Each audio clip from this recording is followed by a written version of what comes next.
If Israel just allowed the Palestinians to have a state of their own, there would be peace in the Middle East, right? That's what you hear from UN ambassadors, European diplomats, and most college professors. But what if I told you that Israel has already offered the Palestinians a state of their own, and not just once, but on 5 separate occasions? Don't believe me? Let's review the record. After the breakup of the Ottoman Empire following World War I, Britain took control of most of the Middle East, including the area that constitutes modern Israel. 17 years later, in 1936, the Arabs rebelled against the British and against their Jewish neighbors. The British formed a task force, the Peel Commission, to study the cause of the rebellion. The commission concluded that the reason for the violence was that 2 peoples, Jews and Arabs, wanted to govern the same land. The answer, the Peel Commission concluded, would be to create 2 independent states, one for the Jews and one for the Arabs, a 2-state solution. The suggested split was heavily in favor of the Arabs. The British offered them 80% of the disputed territory, the Jews the remaining 20%. Yet, despite the tiny size of their proposed state, the Jews voted to accept this offer. But the Arabs rejected it and resumed their violent rebellion. Rejection number 1.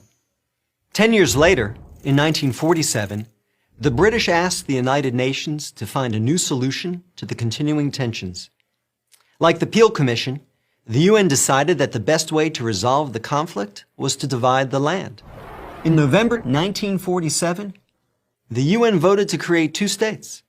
Again, the Jews accepted the offer, and again, the Arabs rejected it. Only this time, they did so by launching an all-out war. Rejection number 2. Jordan, Egypt, Iraq, Lebanon, and Syria joined the conflict. But they failed.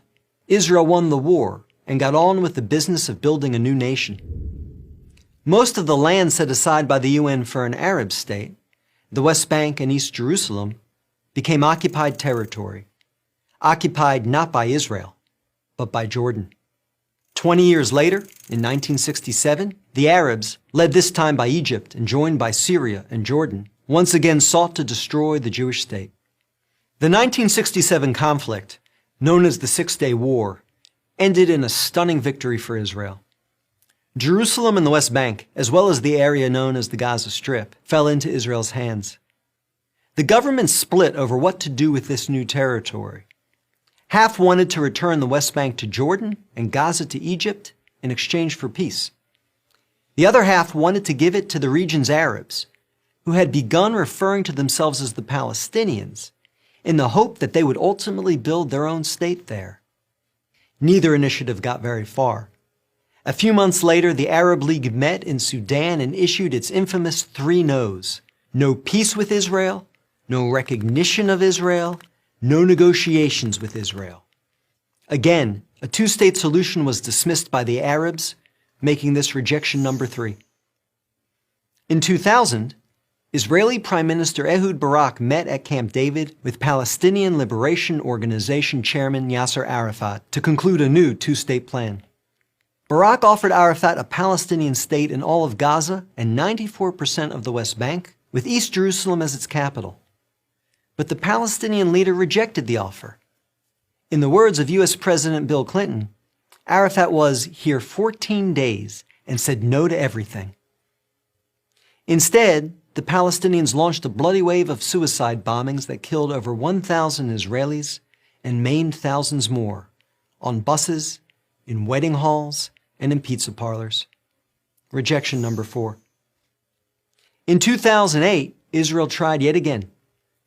Prime Minister Ehud Olmert went even further than Ehud Barak had, expanding the peace offer to include additional land to sweeten the deal. Like his predecessor, the new Palestinian leader, Mahmoud Abbas, turned the deal down.